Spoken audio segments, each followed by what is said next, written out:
Hello and welcome, or welcome back, to the Sales Enablement Festival. I hope you're enjoying the event so far. Today is all about our bonus content, as we are sharing some of the very best presentations from the previous Future of Sales Festival. Speakers will not be joining for live Q&A, however you can connect with them in the SEC Slack group. Thanks again to all of our sponsors and to you, our attendees, for bringing this event to life.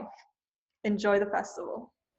Great. Well, hi everyone, and welcome, and thanks for joining. So it's great to be here. My name is Werner Schmidt. I look after sales enablement here at Sage. I've worked for a number of software companies over the years. It's a bit scary about this. The years are starting to clock up now, but I've worked at Sage, where I am here now, of course. LogMeIn, Citrix, Aruba Networks, and WebSense. So I wanted to start setting that context because obviously a lot of technology companies there, and hence why I really enjoyed talking about sales enablement and technology today. So what I wanted to do is really the intent of this next 30 minutes is to help you think about and reflect on how you can use technology to drive sales enablement. And I'm going to take you through a bit of a journey. So, but just starting off to give you an idea of Sage and where we are today, we're a global company, about 13,000 colleagues, market leader in a number of countries, strong presence in the US for our US colleagues that are on, and we've basically got a presence in about 23 countries now. So our market cap in and around 8 billion. Obviously things have changed for a lot of companies and a lot of us on market caps in the recent months, but our organic revenues, just over 1.8 billion pounds, which is considerable. So it's a very sizable company. But what's really important is our recurring revenue is now around 83% of our total revenue. So that's important when you start thinking about enablement and of our sales teams and our partners, and what that looks like as we've moved from a desktop company to very much a SaaS company, and cloud native and also connected cloud solutions. So and of that, 52% of our customers are now on a subscription. And talking of customers, we have over 2 million, so we have a lot of customers. So we play mainly in the medium segment businesses and the small segment businesses. So lots of SMB companies use our products, and we've got over 28 million people worldwide use our Sage Payroll. So which is quite phenomenal. So to give you an idea, in the UK, one in every third person's paid on a Sage Payroll. And then our software moves 4.2 trillion annually, which is pretty remarkable. So with that, I wanted to give you just some insights into what our strategy looks like. So we really think about the way what our purpose is transform the way people think and work so their organizations can thrive. And really our vision is to become a great SaaS company for customers and colleagues alike. And so how do we do that? So with our strategy is really focused on customer success, colleague success, and innovation. So I won't go through all of this because we've got our values and anchor behaviors and then our metrics. But what is critical to this and why I want to run you through this is when we start thinking about our sales enablement priorities, it is critical that you align the sales enablement strategy and priorities to your overarching company strategies. So as you saw there, that was our Sage strategy. So when you look at what my enablement priorities are for the team, is we think about how do we enable our sales colleagues and our partners in our small and medium business segments on our native and connected cloud subscription products through established skills and certified product learning programs. And that's really important because what we're starting to do now is tie our enablement priorities to the strategy so that we're aligned. And I'm going to come to on why this is important. So the other thing that we do is that we drive Salesforce effectiveness through continuous enhancement. So now we're starting to touch on the technology and really on how we train and how we drive adoption through dashboards and how we expect the colleagues to be to really experience the Salesforce platform as it should be, and plus all the sales tools around it. And then what we also do in here at Sage, so that you're aware, we also roll it out Salesforce.com across our regions, which is a big effort, as you can imagine. I'm sure a lot of you have gone through similar exercises, and it's important because we need the sales teams to be operating on a single platform. It makes enablement much easier and also drives consistency. And you're going to see later why having that platform is really important. And then lastly, what's important is the colleagues, so that we're going to develop a diverse and inclusive culture through our values and leadership behaviors. And what's critical to all of this is that you've got the metrics behind to support it. So, and there's a lot of discussion about what sales enablement metrics should look like, but really predominantly we focus on onboarding and training NPS. So again, aligning with strategy. Our certification completion rates, how many people have completed the certifications and our product certs and so on. Our sales content usage. So interesting metric here. What we track is year over year, and you'll see this in a graph, that our usage of the sales content through our sales portal is going up year on year. And then we also, I think everyone knows SSI. So that's important. So social index score on LinkedIn Navigator. And we always want to be maintaining above 60. And then as I spoke about Salesforce.com and the enhancements we do, we've got enhancements that are really coming out almost twice a month now. That's the speed at which we're moving at to enhance the platform. And then we also look at now we get into deep analytics where you look at sales productivity by tenure, and you're also looking at employee NPS. And something that we're very big on here at Sage is our Sage Foundation Days. So everyone's expected to do 5 days, give back to the communities, and we track that across the business in our teams, and we enable our colleagues to be able to take those days and give back. Okay, so what I really, what's important, I'm setting the stage here, is to really get into sales enablement and technology. And it's a journey that I want to tell you about because it's been a journey, and I was really being curious on what's been possible. So I've been passionate about technology. It's something I really love, and also breaking technology, pushing the boundaries on what we can and can't do with it. So I'm going to go back a bit because I'm sure a lot of you remember back in early 2000s, it was really hard to combine your enablement strategy with the technology and configure it the way we needed it to. So when I look back now at what's what's making me successful to drive an effective sales enablement was really it was looking at what can we do to help with reinforcement. How do we take the programs that we've got and drive that reinforcement through technology? So I'm moving on. What really I'll ask you all a question, but we're virtual here. We do have a poll in a bit, but in 2006 was a big year. And in 2006, I would normally ask, what happened? But it's hard to hear you now. But what I'm going to tell you is the Salesforce App Exchange happened, and that really opened up the world to what we can now do on a CRM platform, which has now grown exponentially to be able to then drive that reinforcement. And so I'm very thankful for that year of what happened and what the capability it then provided. So if you then think about, we've now got the technology platform, well, if you're using Salesforce, I know a lot of you would be using it, that's now been opened up to help you configure it the way you need. So now we've got to start thinking about the science. So moving on to the pyramid of learning. So I think, again, this is really important about how we think we're going to train our sales teams or enable different roles within those teams. And a lot of the time, I think we've all gone through this. We've gone through lectures. We're going through one now in some respects where we can read and we've got some audio visual. We don't have a demonstration in this one. But what's interesting about this, if you look at it, that's under the pyramid of learning, those are considered passive teaching methods. So if those are passive, we're only going to retain at a certain percentage, and they're pretty low. So lecturing 5%, reading 10%, audio visual only 20%. So you might be retaining right now at the moment about 30% of what you're going to see today. If we're going to do a demo, you retain 30% of that. But what's really interesting and where we need to focus is below the line. So because if you start having discussion groups and you start practice by doing, we've got technology to be able to make you practice by doing, and then you start then teaching others, you start retaining at much higher percentages, so 50%, 75, and 90% respectively.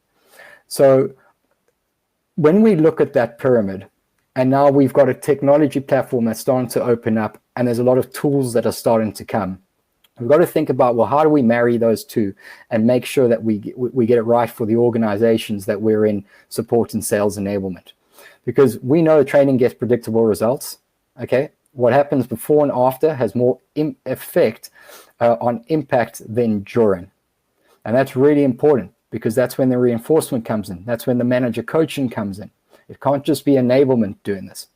There really has to be the deep business linkage between what our end goal is and what the outcomes of what we want to drive to what the strategy is. And that's why I started off with the company strategy of where we are here at Sage, and then the enablement priorities. It's really critical that we able to connect those two. Because once that happens, then the training transfer starts to happen. And then there's a sense of accountability, and then the expectations are set. So, and then lastly, actually the last point there is that sense of accountability increases when manager engagement is high. And I said it a bit earlier there. It is critical that our managers also coach to everything that we're doing. So leading off that, and I know there's a lot of information that you're seeing, but at the end of the day, what really drives enablement forward now, and especially in 2020, is innovation. Because what we need to be able to drive is a predictable, repeatable, and consistent and scalable model. And it's interesting when I think about those four words, because ultimately that's what we're trying to do. And for me, innovation is in everything that we do. So I'm going to move on to a slide in a bit that's going to literally sum all of this up into one slide. I've been working a long time, and some people have been helping me to get there. But I'll just give you some things that we've done on innovation recently. Selling through curiosity is our methodology. We've embedded that in Altify. We've put in a Salesforce.com effectiveness team. That's really important in driving that effectiveness. So we have those releases every 2 weeks. You're going to see SalesHood and LinkedIn integrations in Salesforce. We've got a sales onboarding experience that we've built out on an enablement platform called SalesHood, where we've seen a 30% lift in NPS. We've got, and also what's important is that sales enablement needs to continually evolve. And that's why this word, these four words, but the overarching word, innovation, is critical to the success. Technology is constantly changing. So are our sales teams. And if we use that, we now have the science of how people learn. And now we've got the technology. How do we put that all together? So I'm going to stop there. There's a poll that we've got. So I'm just trying to see how I can get to that poll. If I can get this. So Jordan, can you run the poll now?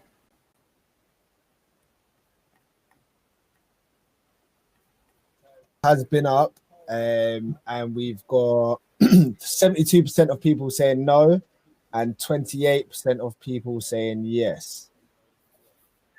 Okay, great, excellent. Well, that's interesting, because that's what's going to get us to the meat of this presentation. So thanks for that, Jordan. So 72% are saying no. So I'm going to tell you as we move on to this slide, if you want the high performing sales teams, really the equation for me is delivered by predictable, repeatable, consistent, and scalable enablement programs. So if we want to think about this in the context of mindset, structures, and skill set, I'm going to start off with the sales cycle and the sales funnel. And that's why I would really ask the 72% of you to think about what is our sales cycle and get agreement from across your business. And when I mean that, it's this sales cycle here, which we focus on here, is which our opportunity to order. Now we break this into 3 categories. You got your campaign to lead, or your so marketing lead to opportunity. Then you got your opportunity to order, and then you got your order to cash. So the area we're focusing on here, where enablement plays a large piece on it, is really the opportunity to order. So if you haven't agreed what your sales cycle is, or what that sales funnel is, it's really difficult to then go build programs where you're going to have impact. So, and if we think about this high performance equation, we need to be able to have those structures in place, the mindset in place, and the skill set to have that high performing, to have the impact and create that high performing team. So if I think about this slide, and I know there's a lot on here, so we're going to spend some time. The structures is what we're going to have the teams need to work in. So if you've got your sales cycle agreed, everyone knows that this is what we work into at Sage here. It's qualification, discovery, solution validation, confirm and value, negotiating, and then close one. We can now start building our programs against this.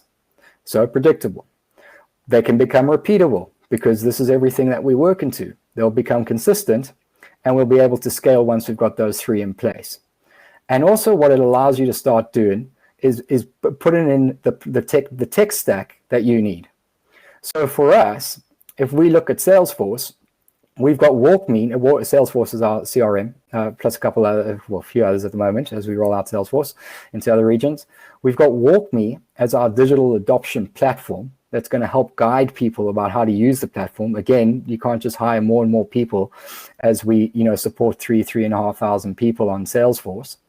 And then we start looking at our enablement platform to be able to then have our learning. So we look at SalesHood. We've picked SalesHood, and SalesHood is our platform that we use to actually train people now. Our onboarding programs built into it. And then we've got things like Altify, which helps with guided selling.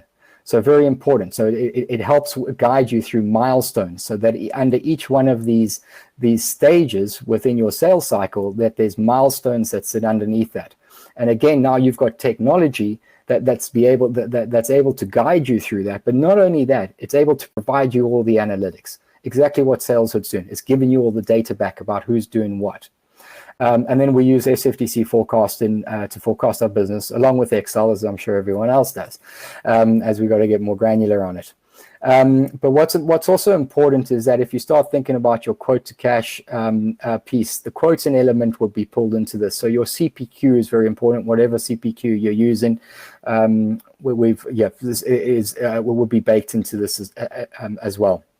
And then lastly, on the structures piece, on the opportunity generation and the sales content of how we do that.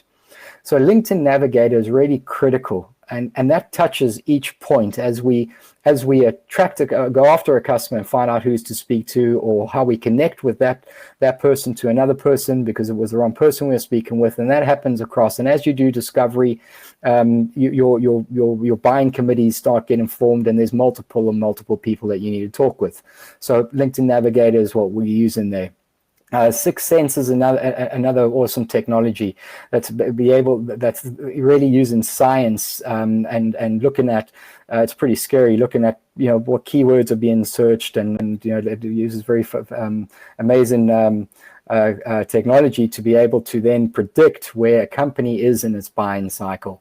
So that you can then make a more educated guess on not guess, but more make decisions on which companies that we really should be targeting. So very important there. We're using Zant, which is really InsideSales.com. They've rebranded, but that's what we're using for our lead teams to get our leads to opportunities. And then for our content and all our sales content, we're using SharePoint. So as you can see, there's a lot of tech in here. But what we started off with was that sales cycle. So that's why it's really important for all of you to define what your sales cycle is, and then you start building everything off that. And then lastly, before I move off structures, is that it's really important that you overlay this on your customer journeys. So, another question to me would be, have you defined your customer journeys yet? And what do those customer journey maps look like? What are those moments that matter when you're interacting with the customer? Because what's important is to make sure that you're thinking about it from your customer's perspective as well. I've been talking a lot of inside out almost, going, well, this is the ideal tech stack, but we've done this with the customer in mind. And what would the customer experience be like? So really important that those two are tied together. So just moving on to mindset, I wanted to start with structures so that it's a continuous story. But as we go to mindset, it's really important for everyone in the business to have the right mindset of what are we really doing here. You don't have the right mindset, all the structures and the skill set we do, it's not going to matter. So we work with a company called Gaze, in that basically it's the buyer's mindset that thinks about it from the customer's perspective. It's really the psychology of how customers make decisions. So we spend a lot of time on this so that our colleagues understand it from a customer's perspective. And there's we've actually been working on how this program now is pretty much all virtual, and not just available for our internal colleagues. We make this available for our partners as well. So again, creating that alignment. And very much from a customer standpoint and aligning with that customer journey. And then really, moving on to the far right, there is really that skill set. So I think a lot of people on the call on enablement, there's many sales skills programs out there, or methodologies, if you want to call them that. And for us, we've picked selling through curiosity here with Barry Ryan, and that's what we're doing. We've been training our teams on it. But what's really important about a sales skills program, whichever one you pick, you need to get behind it. And you need to make sure that you have that buy-in and that investment, because it is a lot of this is what you're looking at, because there's investment required here. And to do that, you've got to have your exco buy-in, and that's really important. And that's why, again, you've got to tie your sales enablement strategy to the overarching strategy within your companies, so that your excos are aligned and can see why those investments are being made. Because it's not cheap, as you all know, to roll out a sales skills program, whichever one you pick. So really important. And lastly, on the skill set piece, is the certified product training. So we're going through an extensive effort to certify both our internal sales colleagues and also our partners, which we're already doing to some degree, on certified product training, and that it happens every year. It's not that we just certify someone once. This needs to be continuous. We've moved away from this one-time training. It needs to be continuous as we think about our journeys that we go through with whichever companies we're in. And so a lot of effort's being put behind on how we do that, and we think about high-performing learning journeys.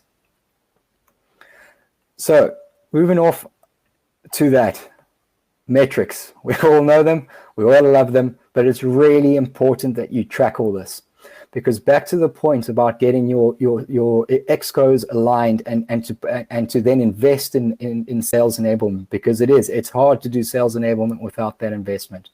So have your metrics, make sure they're clear. Here you can see some metrics on our sales on board and MPS in the UK 83, US 73, Canada 75. Overall, I don't have all the regions up there, but we're running at 75, which is a really high MPS. And that shows the impact of taking an onboarding program and moving away from this just being a one-week event to being a continuous, ours is actually 12 months, of where people continuously learning, and where we have assessments follow up at 8 weeks, 12 weeks, 16 weeks, 25 weeks. There's constant assessments that happen along the way, which both improves the employees, the colleagues' experience, and it helps managers guide where those colleagues are. So that's critical. But again, make sure the data is available, and use NPS. I think NPS is what we use. You saw it on our SAGE strategy. That's what we use as a company. Social selling index score, which I think a lot of you know, so I won't spend too much time on that, but we are averaging just above 60. Our sales portal content, which is really important. As we know, sales assets are important, and how those and how people consume those assets. So we've got a pretty extensive sales portal now built on SharePoint. We are in the process of integrating that into Salesforce, because I want to move away from asking someone to go pull for content to push content, so that it's just available in Salesforce depending on what stage you're at in that opportunity. Back to the sales cycle, why it's so important that you define your sales cycles. But there again, you can see your year-over-year results, as we track it, and we always want to be 5% more that the content's being consumed. And if you see that going down, you know you got a problem with your content. Again, simple metrics. I'm not trying to make this overly complicated, because again, there's a lot we need to do, and we need to move at speed as well. Okay, so the skills and the science. So I'm a big rugby fan, but just to end off on this, England won the World Cup in 2003, and Clive Woodward, he did that by doing the basics well.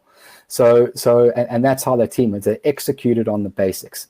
And then if we think about it in more recently, and South Africa won, surprisingly, I think, to a lot, and playing England in the final.